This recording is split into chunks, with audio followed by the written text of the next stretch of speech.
बनी तब तक वहां पे तरक्की हुई है। ये छोटे मोटे पार्टियों की और भारतीय जनता पार्टी की बस की बात नहीं है।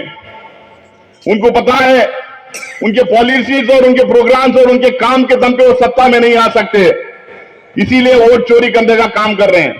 पहले उन्होंने सरकारें गिराने का काम किए, एमएलए को खरीदने का काम किए, पार्टियों को तोड़ने का काम किए, गवर्नर्स को इस्तेमाल करके सरकारें गिराने का काम किए, गवर्नर्स को इस्तेमाल करके मैंडेट नहीं होने के बावजूद सरकारें बनाने का काम किए, ईडी, आईटी और सीबीआई का इस्तेमाल करने का काम किए,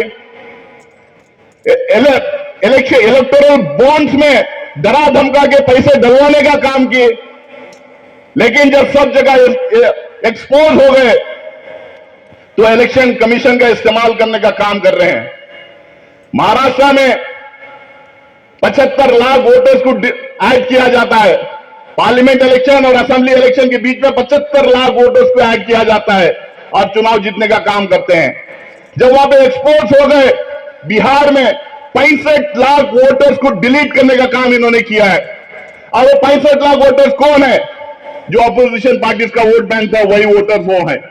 सारे गरीब को उसमें से हटा दिए, पिछले वर्गों के लोगों को उससे हटा दिए। और जब उनको लगा कि उसके बावजूद भी वो हार सकते हैं, क्योंकि बिहार में मैं कई जगह घूमा, कई जगह जाने का मौका मिला मुझे, हर जगह इतनी भीड़ इकट्ठा हो रही थी, लोग नौकरियों की बात कर रहे थे। बिहार से जो लोग माइग्रेट करके हिंदुस्तान के कोने कोने में जाके जो मजबूरी में काम कर रहे हैं, पलायन की बात हो रही थी।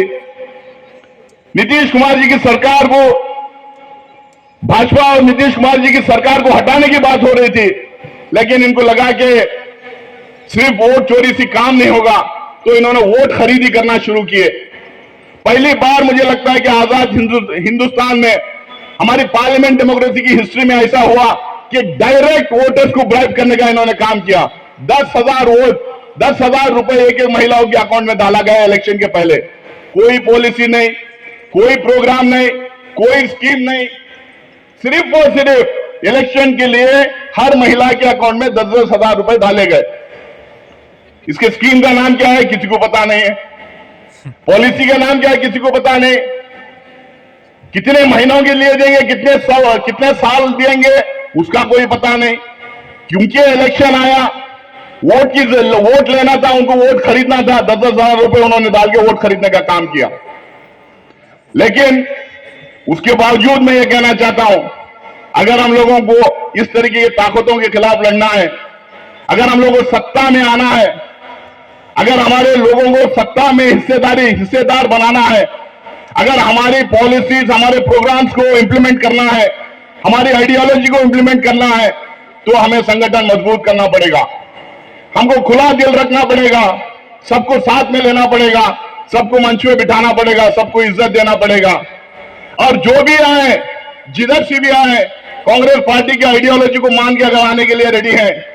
मल्लिकार्जुन खड़गे साहब और राहुल गांधी जी के नेतृत्व को मान के कांग्रेस पार्टी में आने के लिए रेडी है।